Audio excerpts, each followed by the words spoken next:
At the height of a lavish funeral, while everyone wept before the coffin, a street girl ignored by all across the hall. Holding something pink in her hands, she faced the powerful millionaire, gathered her courage and said, "Sir, this is not really your daughter." Silence filled the room. When the millionaire saw what she was holding, an unimaginable secret came to light, shaking everything he believed. And what happened next left everyone utterly shocked. The heavy silence of the funeral was shattered by the creak of massive oak doors swinging open. A gust of cold wind swept through the grand hall, making the candles flicker. The mourners, dressed in somber shades of black, instinctively turned towards the entrance. In the doorway, a small figure shivered, a girl no older than 12, tangled hair framing a dirty face, worn clothes hanging on her thin frame.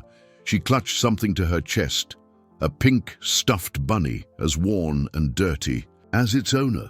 The girl advanced down the central aisle, her bare feet leaving faint marks on the plush red carpet. Murmurs of outrage grew as she approached the closed casket where Edward Morgan, the most powerful businessman in New York City, stood motionless in his grief.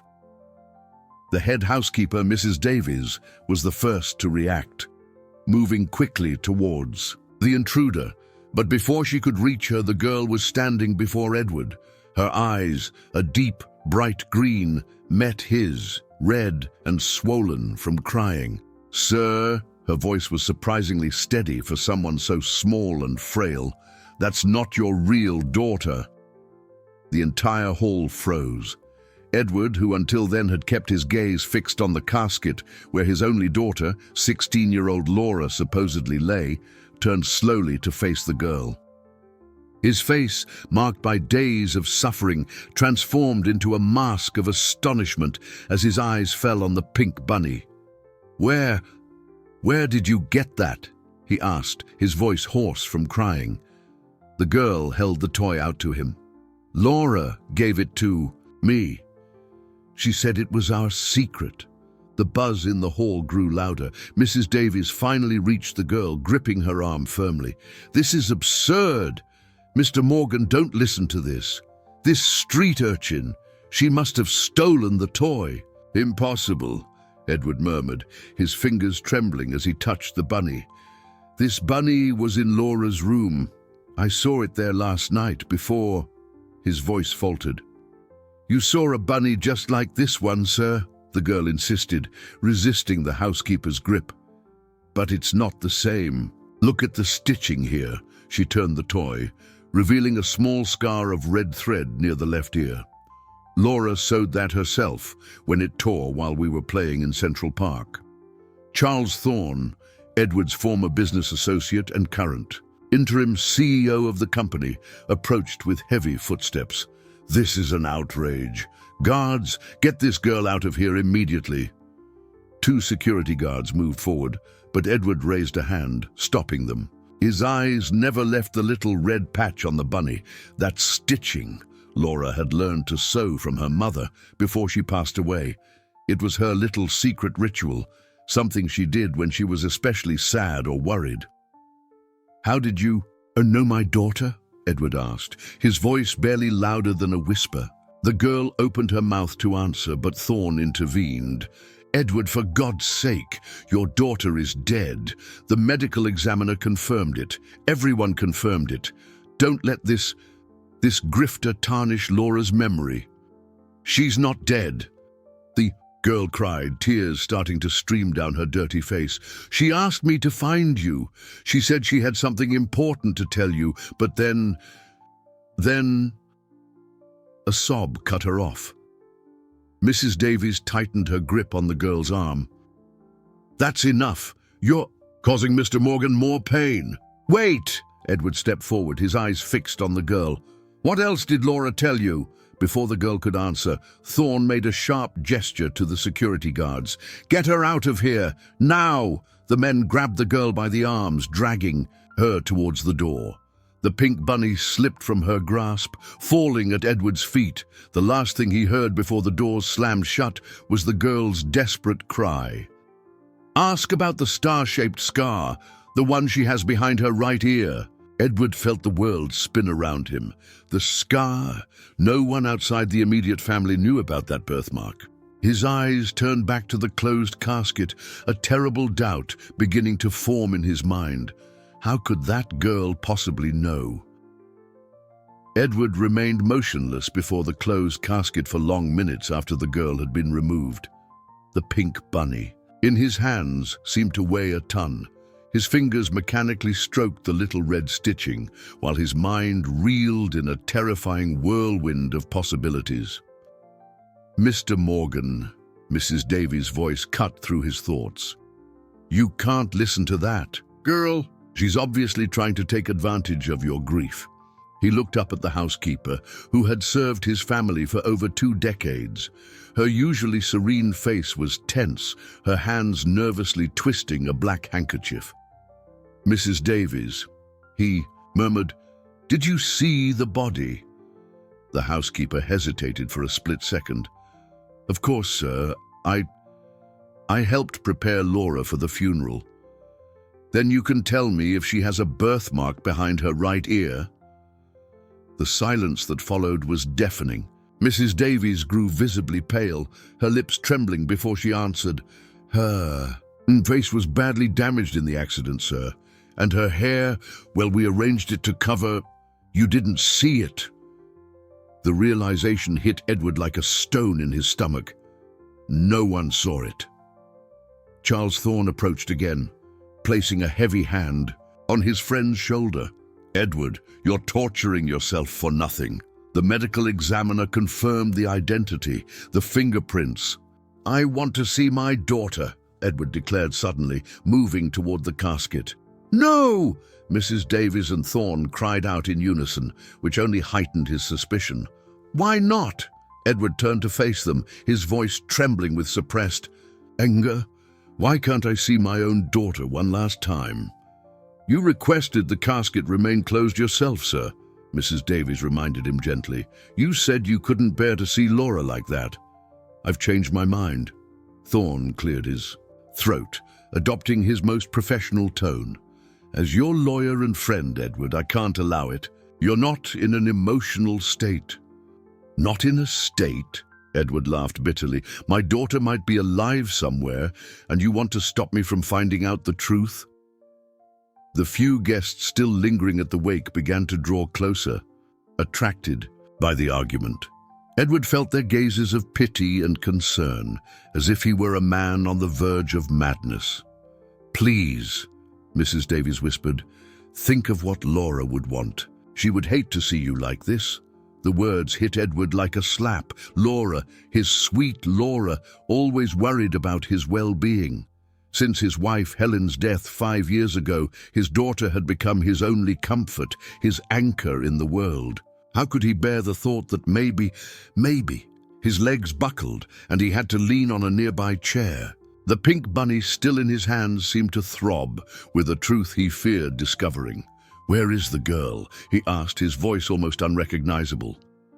"The guards took her away," Thorne replied promptly, "and they've been instructed not to allow her back in." Edward closed his eyes, immense exhaustion washing over him. "I need to find her." "What you need is rest, sir," Mrs. Davies stated firmly. "I'll prepare some tea and—" "No!" Edward stood up abruptly. "I don't want tea. I don't want rest. I want answers." He stumbled towards the door, ignoring Thorne's and Mrs. Davies's protests. At the last moment, he turned to the housekeeper. "You've worked for me for 20 years, Mrs. Davies. If you know anything at all." The expression on the woman's face was unreadable. "I only know that you are suffering greatly, sir, and that this girl is just making things worse." Edward nodded slowly, tucking the pink bunny into his jacket pocket. As he walked out of the hall, he didn't notice the significant glance exchanged between Thorne and Mrs. Davies, nor the way the housekeeper discreetly wiped away a single tear. Outside, night had fallen. The light rain falling seemed to mirror the desolation in his heart. Where to even begin looking for a street kid in a city this big? What if she was lying? What if it was just a cruel coincidence? But then he remembered The red stitching on the bunny, the knowledge of the birthmark, and his heart clenched. Somewhere, lost in the darkness of the night, was a girl who might be his only connection to the truth about Laura. And he would find her, even if he had to turn the whole city upside down. The rain grew heavier as the girl ran through the dark downtown streets. Her bare feet slipped on the wet asphalt, and the cold seeped into her bones through her soaked clothes. Tears mingled with the rain on her face as desperation grew in her chest. She had failed Laura. Nina, as she was known on the streets, took shelter under the awning of a closed shop, hugging herself to try and stay warm. The absence of the pink bunny, her only comfort these past few days, made her heart ache even more. But maybe it was better this way. Now Laura's father had proof she was telling the truth. The sound of hurried footsteps made her shrink further. Against the wall, two men walked past without noticing her. As usual, Nina had learned that being invisible was sometimes a blessing on the streets, especially after what had happened to Laura. The memory of that night just a week ago made her stomach churn. Laura had appeared in the alley where Nina usually slept, wearing only a thin nightgown, her bare feet bleeding. Her eyes were wide with fear. "Nina, I need you to do something for me," Laura had whispered, handing her the pink bunny. "If something happens to me, find my father. Show him this. He'll understand. But what's happening? Why are you like this? I can't explain now. Just promise you'll do it. And don't trust anyone at the house, especially—" A noise had startled them, and Laura ran into the darkness before finishing her sentence. It was the last time Nina saw her. 3 days later, the newspapers announced her death in a terrible accident. The screech of tires brought Nina back to the present. A black car had stopped across the street. Her heart hammered as she recognized the 2 security guards who had thrown her out of the funeral. They got out of the car and started scanning the area with flashlights. Nina shrank further, into the shadows, holding her breath. Were they looking for her? Why? The fear she'd seen in Laura's eyes that night returned with full force.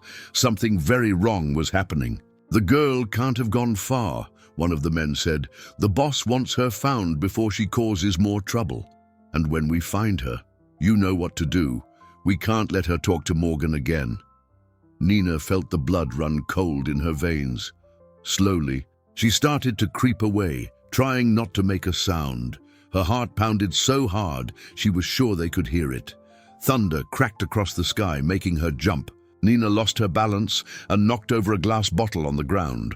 The noise echoed down the empty street. "There!" one of the men shouted, the beam of his flashlight cutting through the darkness towards her. Nina ran. Her bruised feet protested with every step, but fear gave her strength. She knew these streets better than anyone. It was her only advantage. She rounded a corner, then another, the heavy footsteps of the men getting closer. Her lungs burned, begging for air. In a moment of desperation, Nina dove into a large dumpster, pulling the lid closed over her. The smell was unbearable, but she didn't dare move. The men ran past, their voices fading into the storm. Even after she could no longer hear them, Nina remained motionless, shivering from cold and fear. Laura had been right. Something terrible was happening, something that made powerful people want to silence a simple street kid. But why? What had Laura discovered that was so dangerous? When she finally dared to emerge from her hiding place, Nina was soaked and filthy, but determined. She couldn't look for Laura's father anymore. It was too dangerous. She needed to find another way to discover the truth. Then she remembered the only person who had always been kind to her and Laura. Mrs. Maria Rossi, an elderly woman who sold flowers near Central Park, where they used to meet. Laura always bought flowers from her, and sometimes they'd talk for hours. With cautious steps, Nina started making her way through the sleeping city. The rain kept falling, washing away her tears, but not her fear. Somewhere Laura needed her, and this time Nina wouldn't fail her only friend. Mrs. Maria's house was behind her small flower shop, a modest building with peeling paint that, even at night, exuded the faint scent of flowers from the garden. Nina hesitated before knocking. The nearby church clock had just struck 11, and she feared waking the elderly woman. But as she raised her hand to knock, the door opened softly. Mrs. Maria was awake, still dressed, as if expecting someone. Her kind eyes widened upon seeing. "The girl's state. My goodness, child," she exclaimed, pulling Nina inside. "You're soaked, and that smell. What happened?" Nina let herself sink into a kitchen chair, shaking uncontrollably. Mrs. Maria didn't ask any more questions. Silently, she heated water for a bath, set out clean clothes that belonged to her granddaughter, and prepared some hot soup. Only after. Nina was clean, warm, and fed. Did the old woman ask again? "It's about Laura, isn't it?" Nina nodded, tears welling up again. "They're lying, Mrs. Maria. Laura didn't die in that accident. I saw her after. She was scared, asked me for help, but..." Her voice broke. Mrs. Maria sighed heavily, her wrinkled hands clutching a dish towel tightly. "I knew something was wrong. Last week Laura came here, very nervous, bought a bouquet of daisies like always, but there was something different in her eyes." "What did she say?" Nina leaned forward eagerly. "She made me promise that if anything happened to her, I would give this to her father." Mrs. Maria stood up slowly, heading towards a small chest in the living room. From inside, she took out a sealed envelope. "But now, with her death..." "She's not dead!" Nina exclaimed, jumping to her feet. "Please, we need to give this to Mr. Morgan." The old woman hesitated. "Nina, dear, I know you and Laura were close, but sometimes when we lose someone we love..." "Mr. Thorne's men are after me," Nina interrupted, her voice trembling. "They want to stop me from talking to her father. Why would they do that if she were really dead?" Mrs. Maria grew pale, hearing Thorne's name. Her fingers tightened on the envelope, and a shadow crossed her face. "Charles Thorne," she murmured, more to herself than to Nina. "So that's it. You know him?" "I did, a long time ago. I worked at the Morgan mansion before Mrs. Davies. I was Edward's housekeeper when he was just a boy." She paused as if weighing her next words. "Thorne was always ambitious. Even when they were young, he envied Edward, the way Edward's father trusted his friend's son more than his own." Nina watched the old woman walk to the window, her eyes lost in distant memories. "A week before Laura showed up here scared, she told me she'd found some old documents in her father's study. Something about the sale of company stock to Thorne. A particularly loud clap of thunder made them both jump. Mrs. Maria closed the curtains quickly, her face tense with worry. "Nina, dear, you can't stay here. If Thorne finds out you came to me..." She shuddered, leaving the sentence unfinished. "But what about the envelope? You have to give it to Mr. Morgan." "I can't. Thorne has people watching the mansion. If I go near..."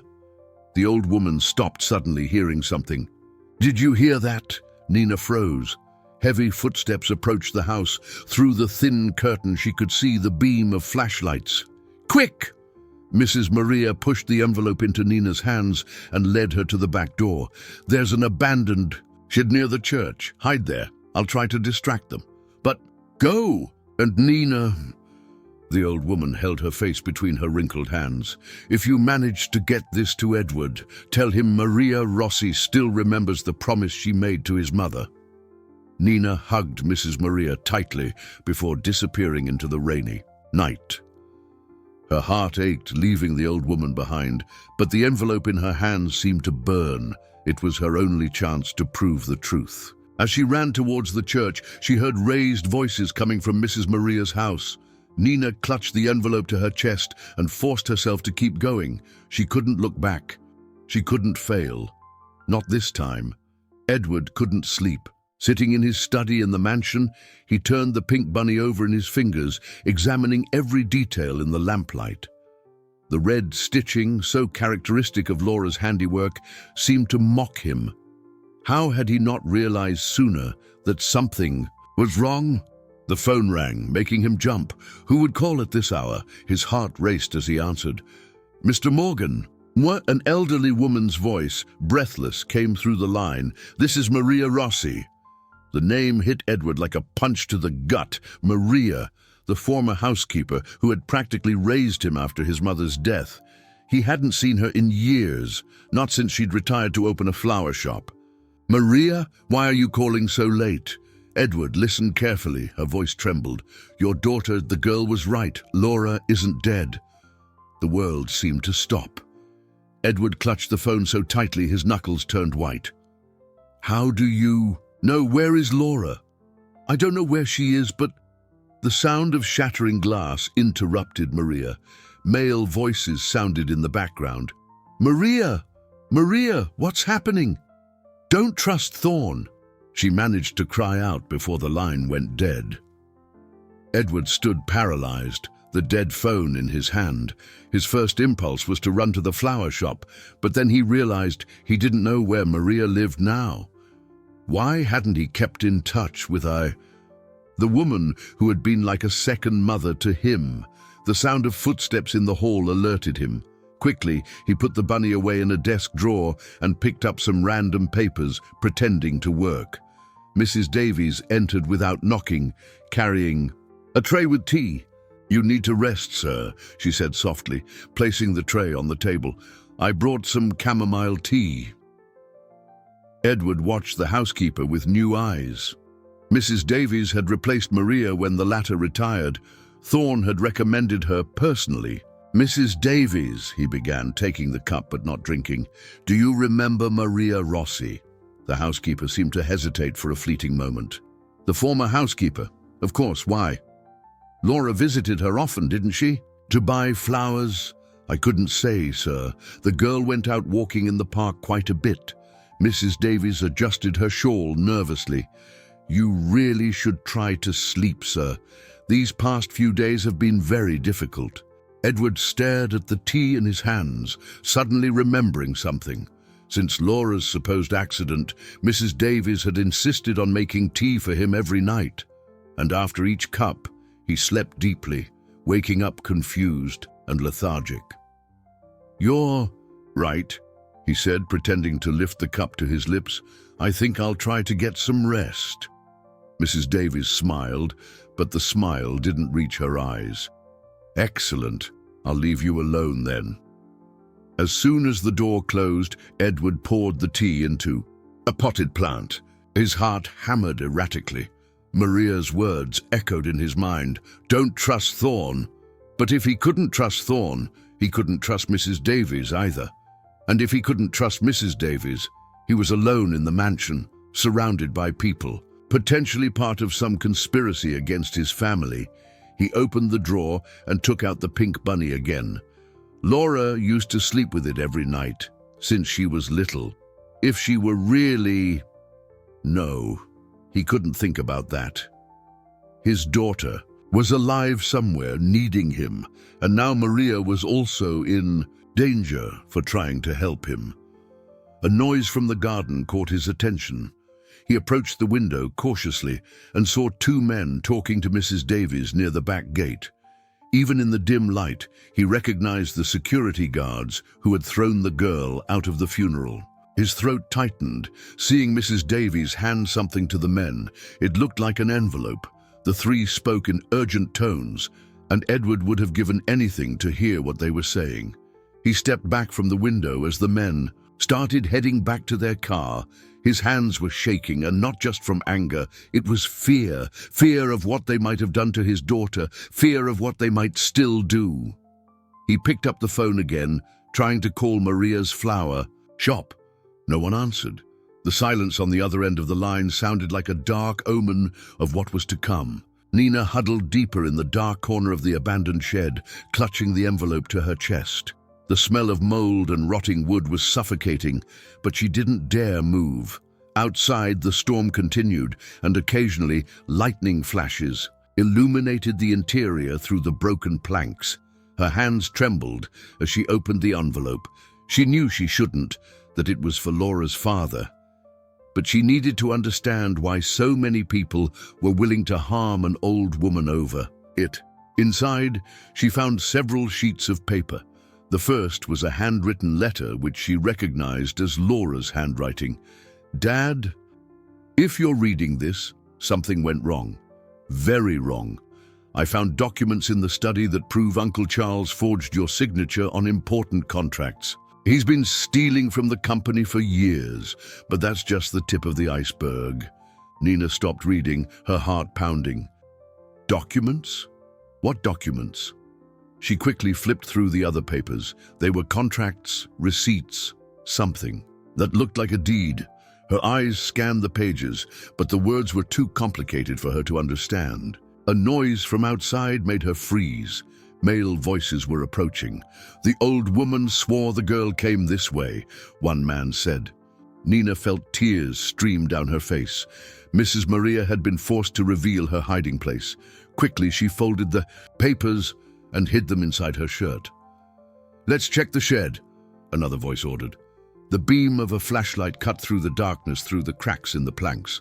Nina held her breath, huddling even smaller behind a stack of old boxes. Her only comfort was knowing the letter and documents were safe with her. The shed door creaked open.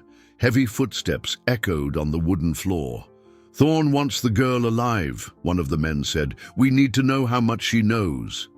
"And after?" "Then she meets the same fate as the Morgan girl." Nina covered her mouth with her hands to stifle a sob. Laura. What had they done to her? The men continued searching the shed, getting closer and closer to her hiding spot. Nina shut her eyes tightly, praying silently. It was then she heard something that made her blood run cold. A meow. A black cat was sitting beside her, looking at her curiously. Before she could do anything, the animal meowed again, louder, this time. There! The flashlight beam illuminated her hiding place. Nina didn't think. She acted on instinct. She shoved the boxes towards the men and ran. She heard shouts and curses behind her but didn't look back. She burst through the shed door, the icy rain whipping her face. Her bare feet slipped in, the mud as she ran between the gravestones of the cemetery next to the church. The men pursued her, their flashlights dancing in the darkness like ghostly eyes. "Get her!" Nina felt fingers brush her arm and swerved sharply, tripping over a low headstone. She fell hard onto the muddy ground, hitting her head. For a moment, everything went dark. When her vision cleared, she saw she was surrounded. Two men faced her, their hard expressions visible in the flashlight beams. "Playtime's over, kid," one of them said, reaching out to grab her. Suddenly, headlights cut through the darkness.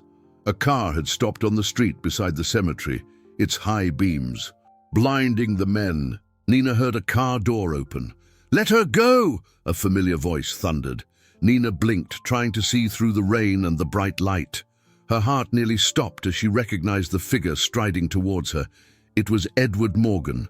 Edward strode through the soaked cemetery, his heart hammering in his chest. After Maria's interrupted call, he had followed his intuition and driven to the church, the only place he knew his former housekeeper frequented. The sound of voices and flashlights in the cemetery had guided him there. "Mr. Morgan," one of the men straightened up, visibly nervous. "It's not what it looks like." "Not what it looks like?" Edward's voice trembled with fury. "It looks like two grown men chasing a child in the middle of the night." Nina remained fallen on the ground, shivering. A trickle of blood ran from a cut on her forehead, diluted by the rain. "Sir, we're just following Mr. Thorne's orders. The girl crashed the funeral. She's disturbing your family at a delicate time." "Thorne doesn't give orders here." "Edward," I cut in, approaching Nina. "This girl is under my protection now." The men exchanged hesitant glances. "Mr. Thorne isn't going to like this." "Thorne will have much bigger problems to worry about, I assure you." Edward knelt beside Nina, ignoring the mud staining his expensive suit. "Are you all right?" Nina nodded weakly, her green eyes wide with fear. "Mrs. Maria," she whispered, Where is she? What did you do to her?" Edward turned back to the men, his voice heavy with menace. "We didn't do anything. The old woman's fine, just—" The man stopped talking abruptly, as if realizing he was saying too much. "Just what?" "Mr. Morgan," the other guard intervened, his voice firmer, "I suggest you leave the girl with us. She has something that doesn't belong to her." Nina gripped Edward's arm tightly. He felt something stiff under her shirt. Papers. "Get out of here!" Edward ordered, standing up and placing himself between Nina and the men. "Now! And tell Thorne I want to see him at the office first thing tomorrow." "But sir, now!" The men retreated, clearly torn between their original orders and the fear of confronting the company owner.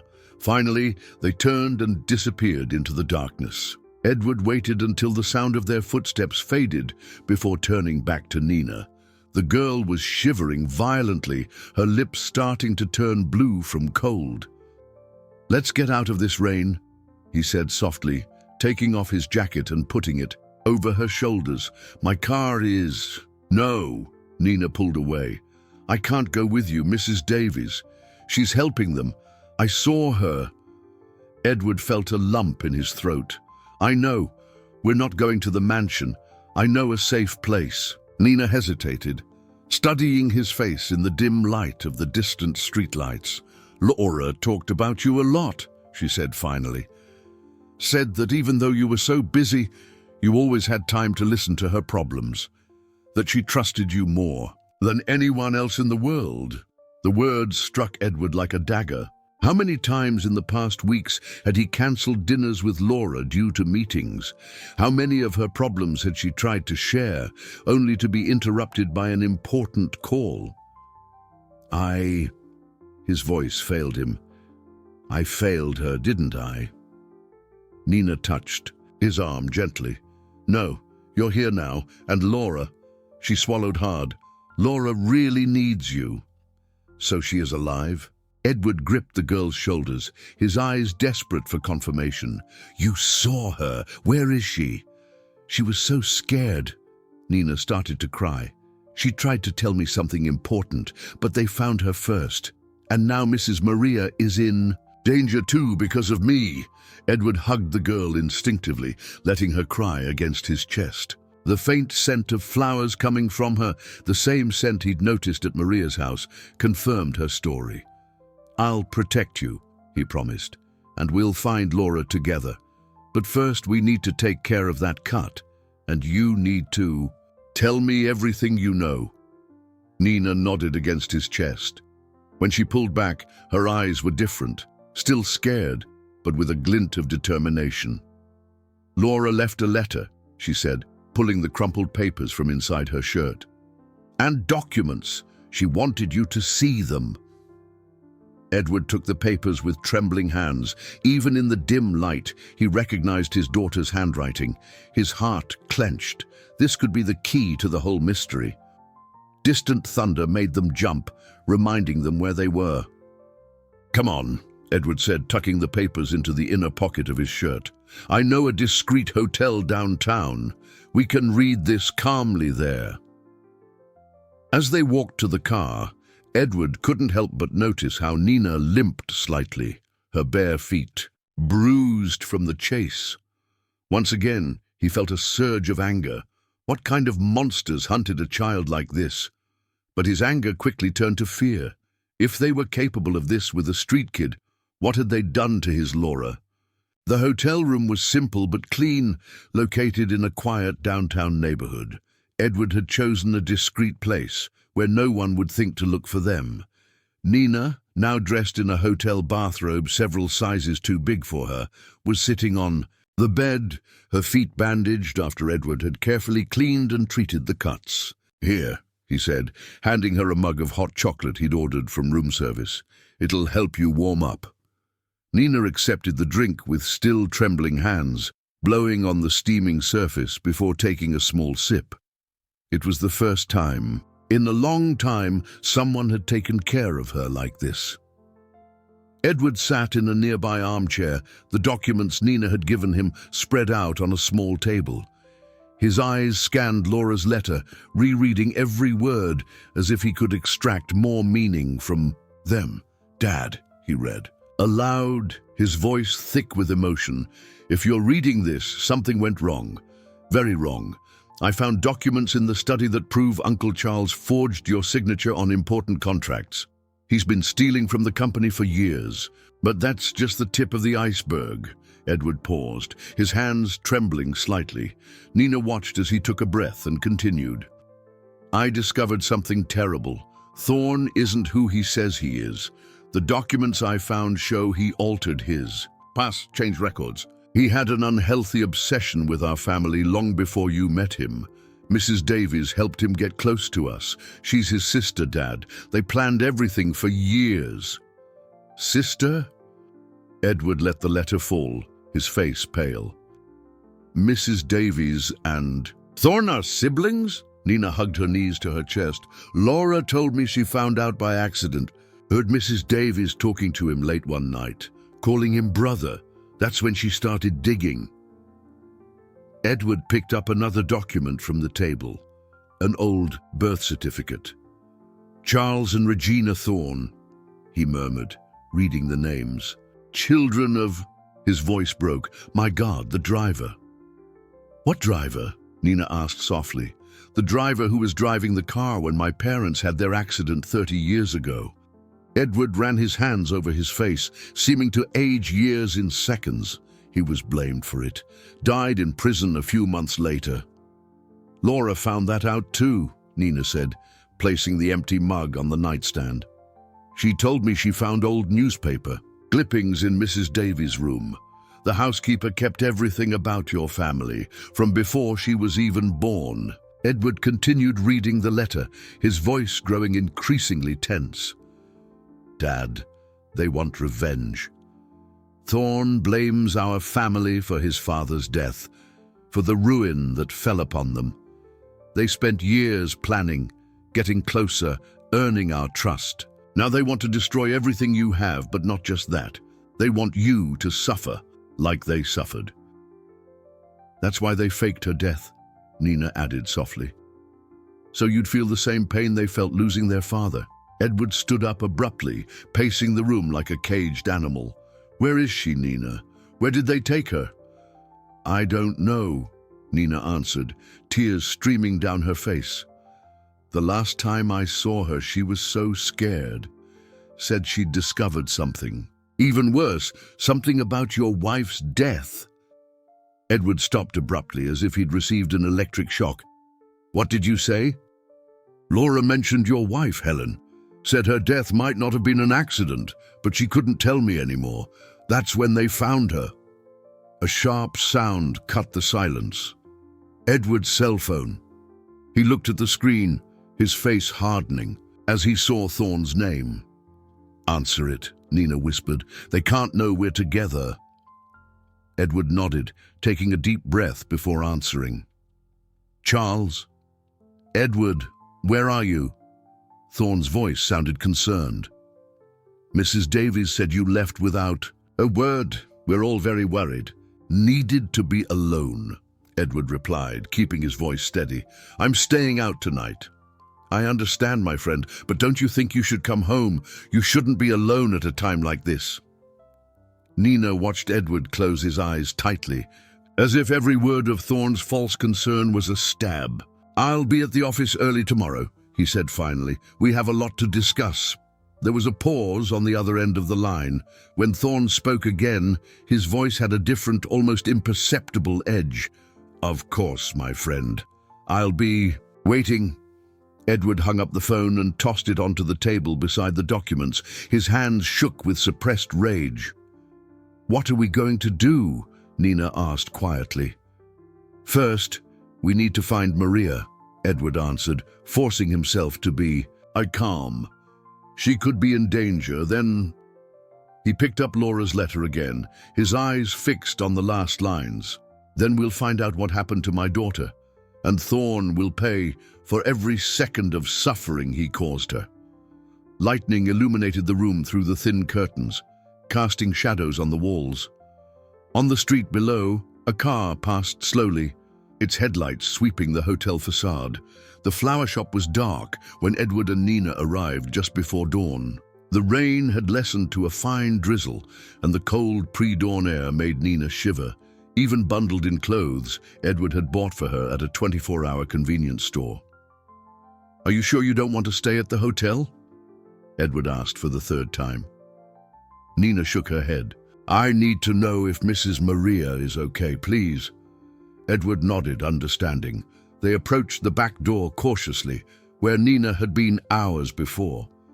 The flowers in the small garden were trampled, some crushed underfoot, clear signs of a struggle.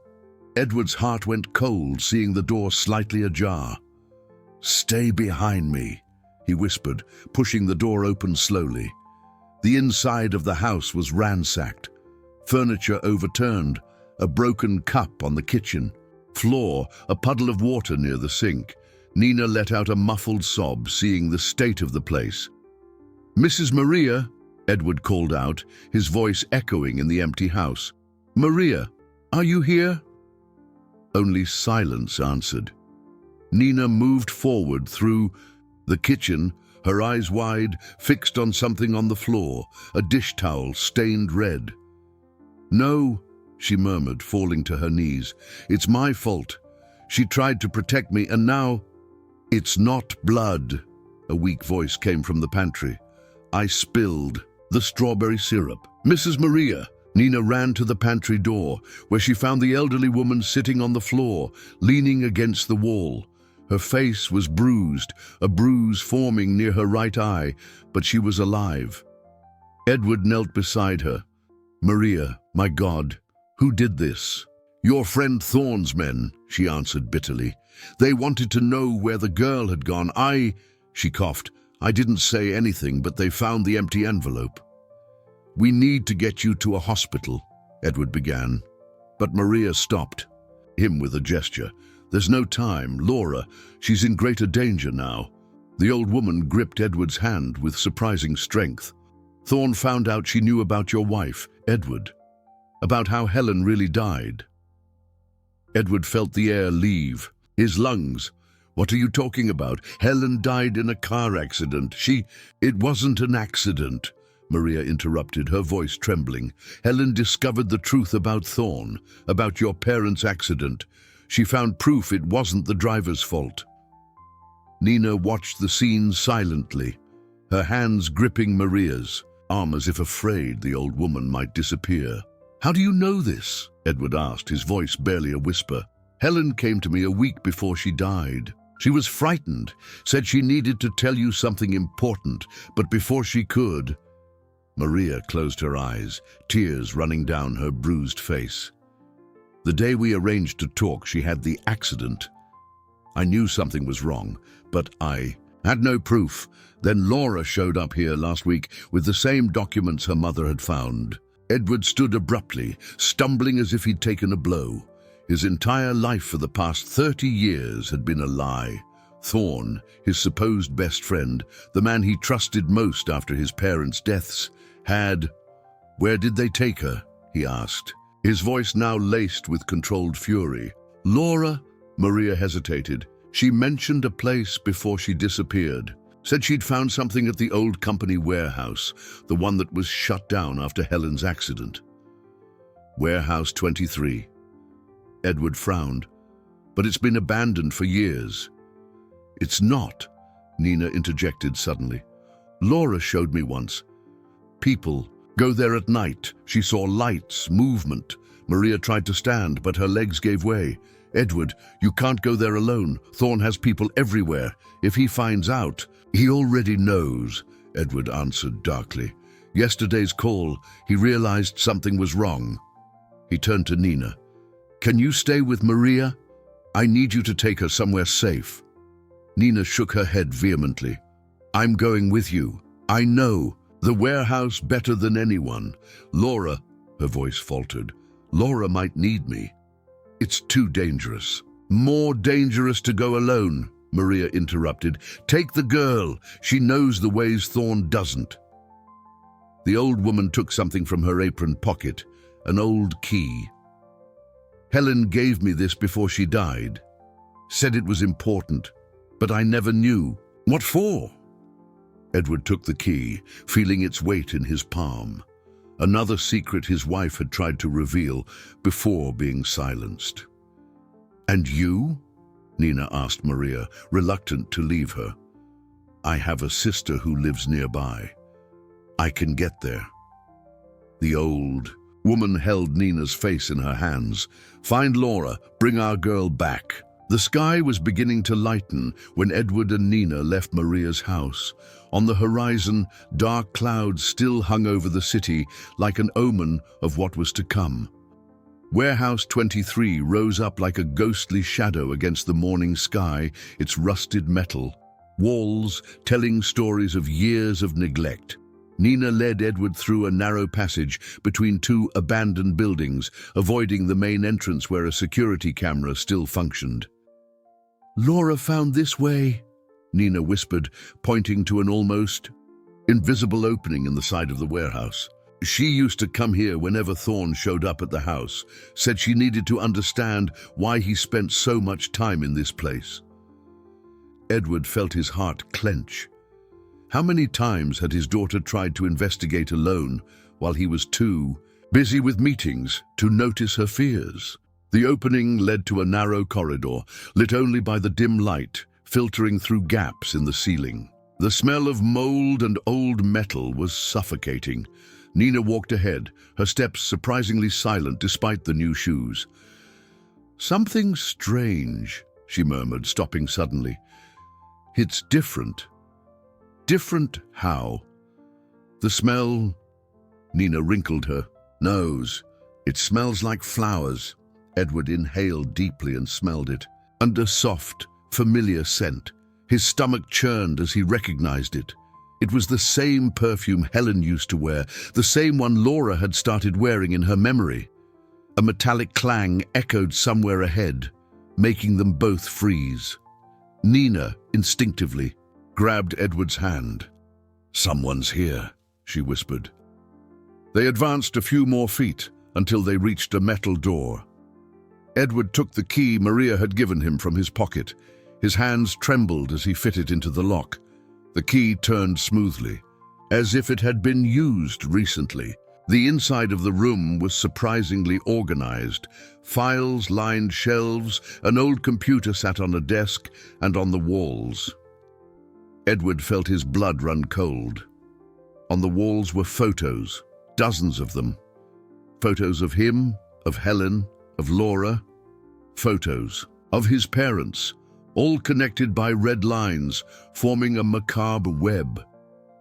It's a file room, Nina murmured, her wide eyes scanning the walls. Laura said she found something like this, but Edward approached the photos. Some were old, yellowed with time. His father in company meetings, his mother in the garden at home. The driver, Thorne's father, appeared in several of them, always in the background, watching. He planned everything, Edward said, his voice hoarse. For years, every detail. A muffled sound caught his attention, coming from behind a bookshelf. Nina was already moving in that direction before he could stop her. There's a door here, she exclaimed, pushing the bookshelf with surprising strength for her age. The door was small, almost hidden in the wall. It had no lock, just a small electronic keypad. Laura mentioned this, Nina said, her fingers touching the keypad gently. She figured out the code, but didn't have time to tell me. Edward examined the keypad more closely. It was an old model, only 4 digits. His gaze returned to the photos on the wall, searching for a clue. The date, he murmured suddenly, the date of my parents' accident. Thorne is obsessive enough to... His fingers trembled as he punched in the numbers. 2307.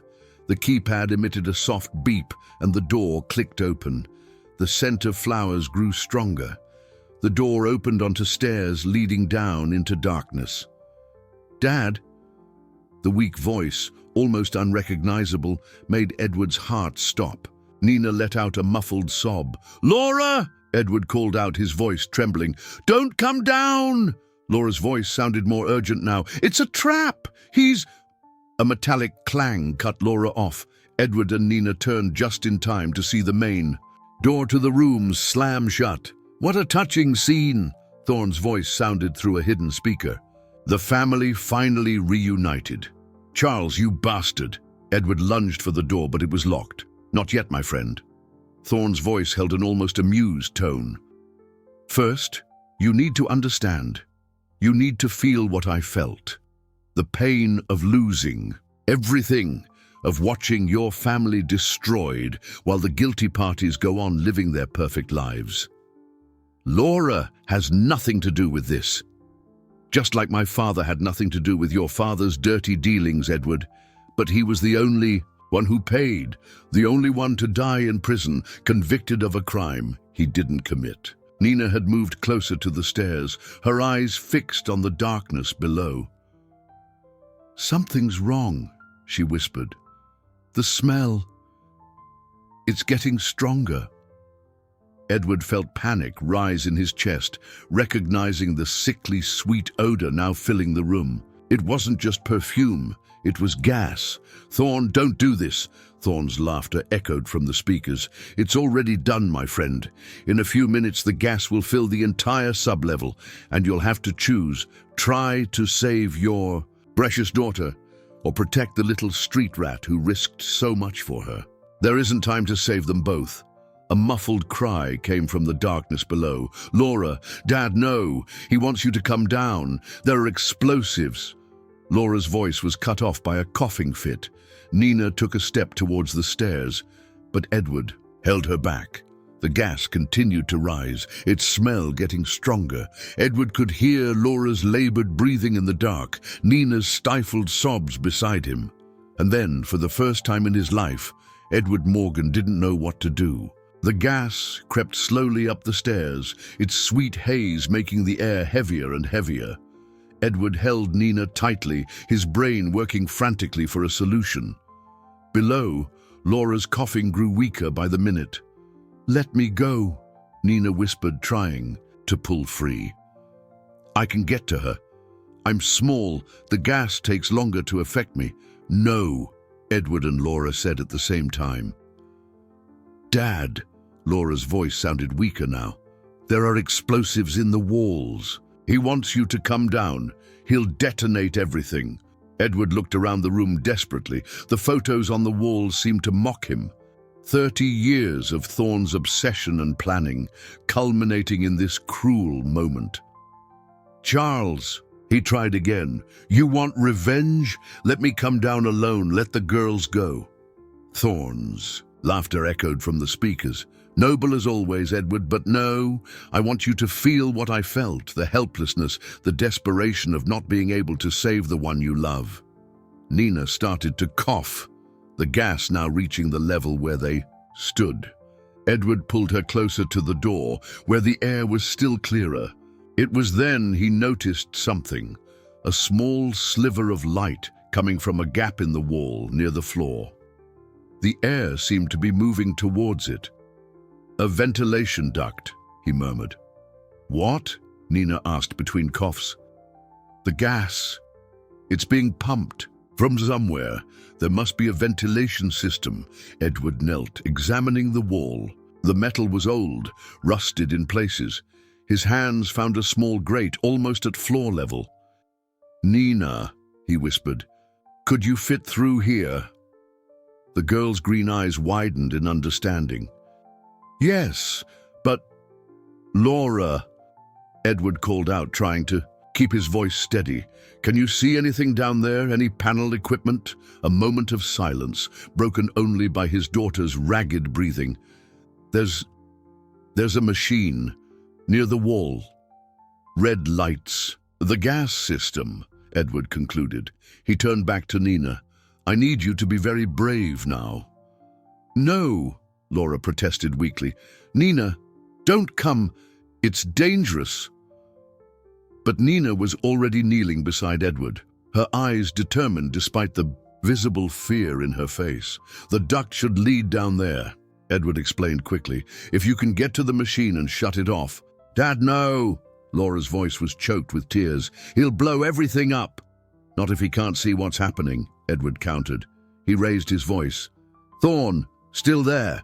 You want to watch me suffer, don't you? Then come do it in person." Silence from the speakers, Edward continued. "Or are you too much of a coward to face me? Prefer to hide behind cameras and machines like your father hid behind the wheel?" A crackle of static. When Thorn spoke again, his voice shook with rage. "You know nothing about my father. I know he was weak, like you." As he spoke, Edward worked silently on the ventilation grate. The metal gave way with a soft groan. Nina needed no instruction. Like a shadow, she slipped into the duct, her small body barely touching the metal walls. "I'm coming down," Edward announced loudly. "I'm coming to you, Thorn, but I want to see your face when you complete your revenge." Heavy footsteps sounded on the other side of the door. Edward smiled grimly. His taunt had worked. Thorn was coming, his wounded ego demanding he personally witness his enemy's suffering. In the ventilation duct, Nina moved like a cat, following the flow of the gas to its source. The cold metal scraped her knees and elbows, but she didn't dare make a sound. Laura had stopped coughing. The silence from the sub-level was deafening. The door to the room began to open slowly. Edward positioned himself, ready to face the man who had destroyed his family. "You're right, old friend," Thorn's voice sounded, now without the speaker's distortion. "Some things need to be done personally." The gas continued to creep up the stairs, growing denser. Somewhere in the bowels of the warehouse, a street kid crawled towards salvation, carrying the weight of 3 lives on her small shoulders. And in the darkness of the sub-level, a teenager fought to keep her eyes open, praying her father had a plan. Because Laura knew Thorn well enough, he never planned on letting anyone leave this place alive. Thorn entered the room with calculated steps, a gun pointed casually at Edward. His usually controlled face was twisted into a mask of hatred and triumph. "You know, Edward," he said, closing the door behind him, "I've spent 30 years imagining this moment. But I must admit, it's even more satisfying than I expected." Edward kept his eyes fixed on his former friend, praying silently that Nina could reach the gas machine. The air was growing heavier, and the silence from below was terrifying. "Why, Charles?" he asked, his voice hoarse. "Why wait so long?" "Because true revenge requires patience." Thorn smirked, a cold smile that didn't reach his eyes. "I could have killed you 1,000 times over the years, but that would have been too merciful." A coughing fit stopped Edward from replying. The gas was rising faster now. "You need to understand, Edward. You need to feel every second of the pain my family felt." Thorn approached the stairs, peering into the darkness below. "Your father destroyed mine, sent him to prison for an accident he didn't cause, and then..." His voice trembled slightly. "Then he made sure he never got out." "What are you talking about?" "Your father paid to have mine killed in prison," Thorn yelled, all composure vanishing. For a moment, he didn't want to risk the truth coming out, that someone might discover the great businessman was embezzling money, bribing inspectors. In the ventilation duct, Nina crawled as silently as possible. The metal was getting warmer. She must be nearing the machine. The gas was thicker here, making her eyes sting. "And Helen?" Edward asked, trying to keep Thorn talking. "Did she find out the truth? Your lovely wife was too smart for her own good." Thorn laughed bitterly. "Found the same documents your daughter found, but unlike Laura, she made the mistake of confronting me directly." Edward felt his legs weaken. All this time, Helen had tried to warn him. Her accident was so convincing. Thorn continued, savoring each word.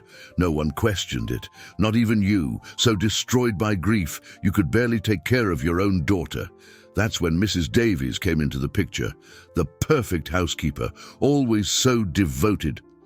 A Dull thud from the sub-level interrupted his speech. Thorne smiled. "Ah, it sounds like your precious Laura has finally lost consciousness.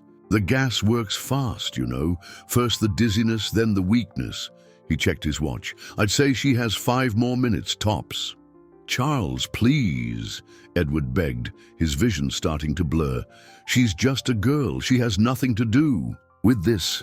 "My sister and I were just children when we lost our father," Thorne shouted. "Did that stop your father from destroying us?" At that moment, a metallic scraping echoed through the warehouse, like a grate being removed. Thorne's smile faltered. "What was that?"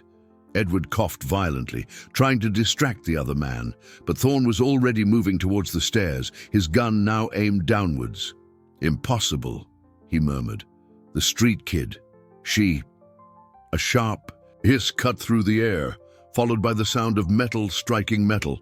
The gas haze began to dissipate slightly. "No!" Thorne raced down the stairs, disappearing into the darkness. Edward dragged himself to the stairs, his heart hammering in his chest. "Laura! Nina!" A gunshot echoed from the sub-level, followed by a sharp cry. "Nina!" Laura's voice sounded stronger now, driven by desperation. Edward didn't think. His body acted on instinct. He stumbled down the stairs, guided only by the sounds of the struggle below. The darkness of the sub-level was broken only by a few red emergency lights. Edward saw his daughter first, tied to a chair, struggling to get free. Then his eyes found Nina, collapsed near a large machine, her small hands still clutching a lever, and Thorne, his gun now aimed directly at Edward's chest. "It's over," he said, his finger moving to the trigger. "Your family ends here." A swift movement in the darkness, Laura finally managing to break free from the loosened ropes. Thorne turned at the noise. It was all Edward needed. The sound of struggle filled the sub-level, echoing off the metal walls. The gun fired again, the bullet ricocheting somewhere in the darkness, and then a new sound, sirens in the distance, rapidly approaching. The sound of the sirens seemed to drive Thorne mad. His eyes, already crazed with hatred, took on a feverish glint of desperation. "No!" he yelled, shoving Edward hard against the wall. "It's not ending like this!"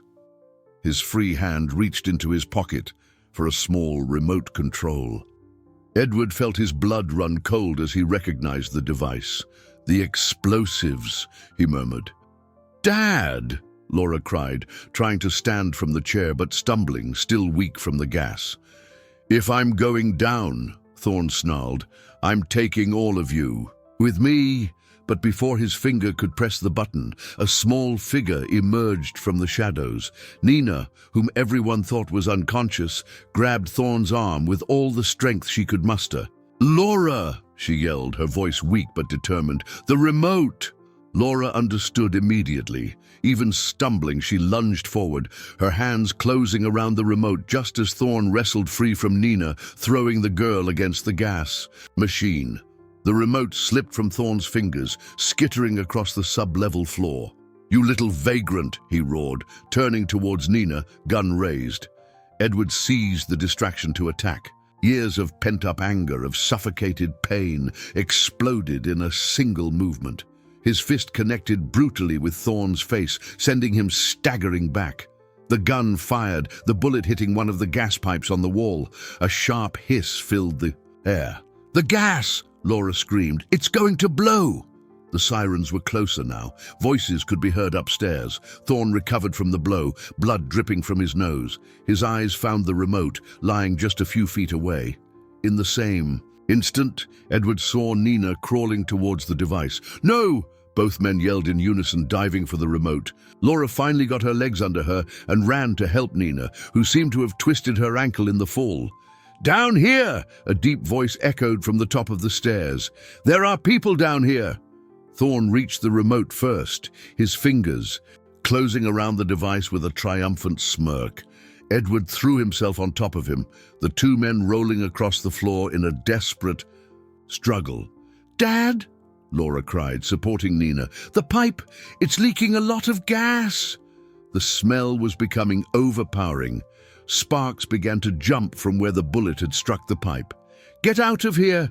Edward yelled at the girls, still grappling with Thorn. "Now! Not without you!" Laura sobbed, tears streaming down her face.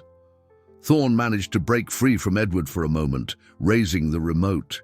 His finger hovered over the red button. 30 years, he gasped, blood dripping from his face onto the floor. 30 years waiting for this moment. "Charles," Edward tried one last time, "look at them. They're children, just like we were. Do you really want to do to them what was done to us?" Something flickered in Thorn's eyes. Hesitation, perhaps a glimmer of humanity. For the briefest instant, Edward saw the boy who had once been his best friend. That's when Nina, gathering her last strength, threw something she had picked up from the floor. The object, a wrench left near the machine, struck Thorn's hand with surprising accuracy. The remote flew from his fingers, shattering against the wall. "No!" Thorn roared, lunging towards Nina with murderous fury. Edward threw himself in front of the girl just as heavy footsteps pounded down the stairs.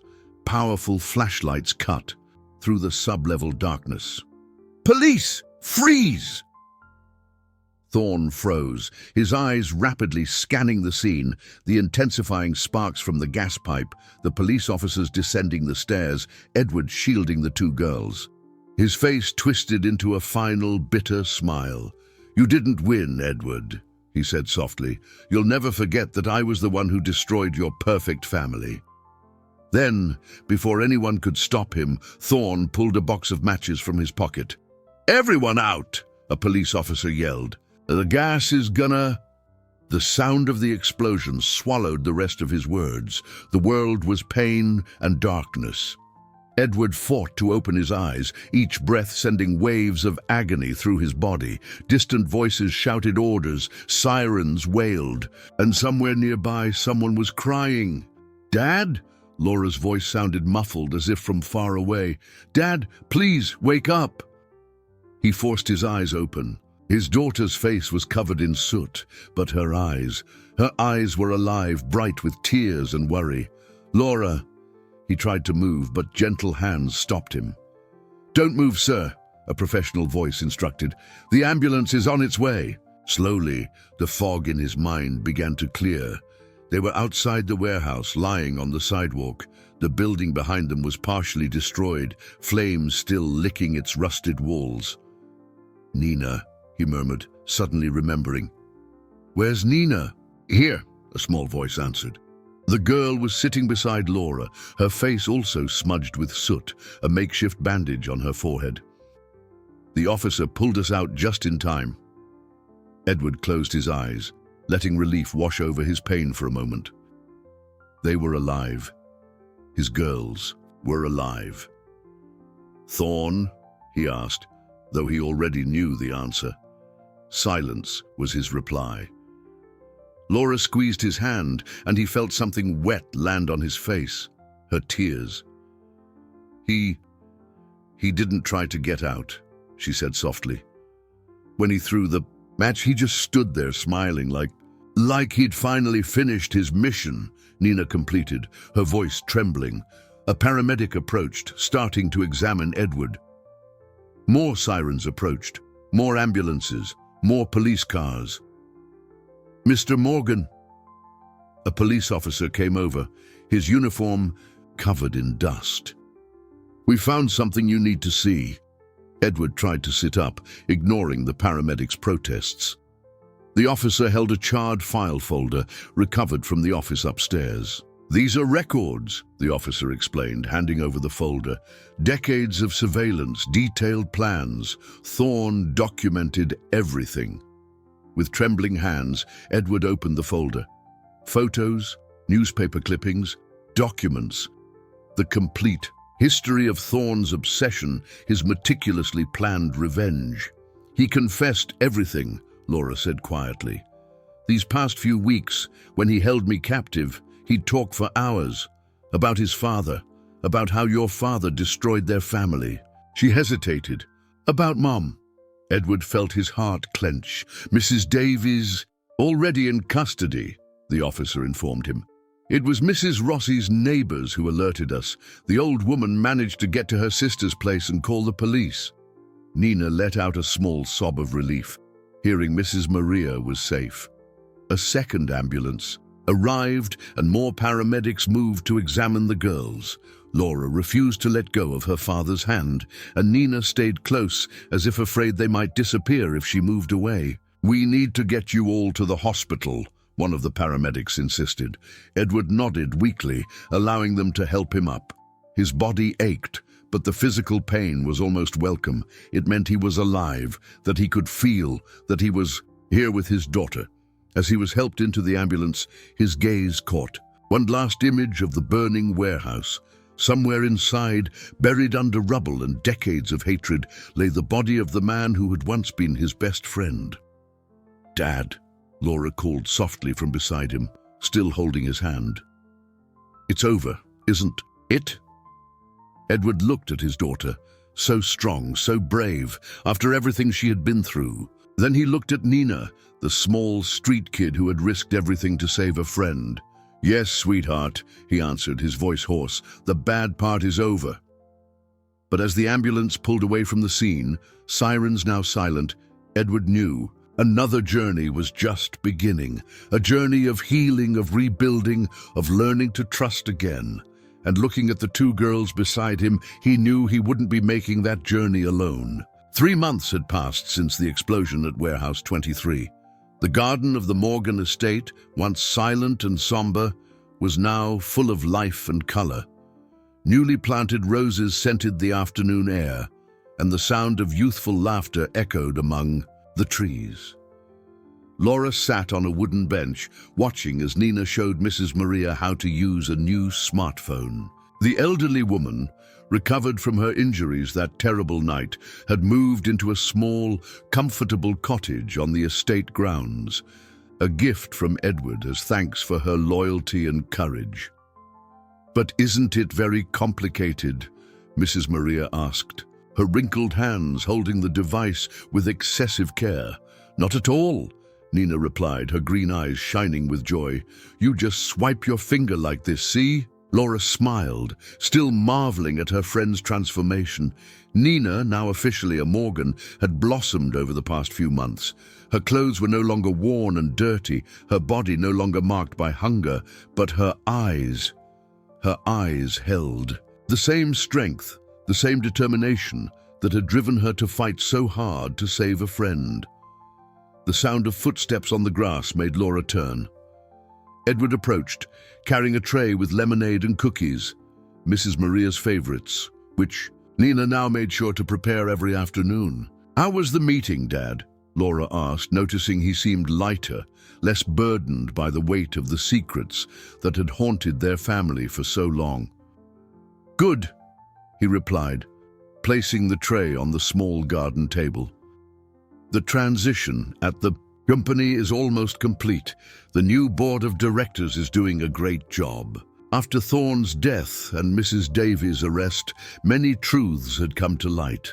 The documents found in the warehouse not only proved Thorne's father's innocence in the accident involving Edward's parents, but also revealed an extensive network of fraud and manipulation stretching back decades. "And the warehouse renovation?" Nina asked, coming closer to grab a cookie. Edward smiled. "Construction starts next week. It's going to become a support center for homeless youth." It was Nina's idea to transform the place that had been the stage for so much suffering into a space of hope and new beginnings. Laura had immediately supported the project, and Edward couldn't think of a better fate for the site. Mrs. Maria stood up with her glass of lemonade, walking over to the rose bed she had planted herself. "Helen loved roses," she said softly. "She used to say they reminded her that even the most beautiful things can have thorns, but that doesn't make them any less special." Edward moved closer to the old woman, his eyes misting over. "She would," have been proud of what we've done here," he said, "of what we've become." "She is proud," Laura corrected, joining them, "wherever she is." Nina, who had approached quietly, took Laura's hand. The two girls exchanged a look full of understanding. The kind of look only people who have faced the worst together can share. "You know what else Mom used to say about roses?" Laura asked, a small smile playing on her lips. "What?" Nina tilted her head, curious. "That they always bloom most beautifully after a storm." Edward wrapped the two girls in a tight hug, feeling his heart overflow with love and gratitude. Mrs. Maria joined them, completing the family circle that had formed from the ashes of tragedy. The afternoon sun bathed the garden in golden hues, and a gentle breeze carried the scent of roses. Somewhere inside the mansion, an old clock marked the time. No longer the time of vengeance and hatred, but the time of love, healing, and new beginnings. Nina looked up at Edward, her green eyes shining with unshed tears. "Thank you," she whispered, "for giving me a family." "No, little one," Edward replied, his voice thick with emotion. "Thank you for teaching us that family isn't just about blood. It's about courage, loyalty, and love." Laura squeezed her new sister's hand, and they both smiled. No longer the sad smiles of those carrying secrets too heavy to bear, but the bright smiles of those who had finally found their place in the world. Mrs. Maria raised her glass in a silent toast to the sky, where a single cloud drifted lazily by. The past couldn't be changed, but the future was full of possibilities, like a garden ready to bloom after the most terrible of storms. And there, in that reborn garden, a new story was beginning. No longer a story of revenge and pain, but a story of love, forgiveness, and redemption. A story that proved that even in the darkest nights, there is always a small light of hope. All it took was the courage of a street kid to find it.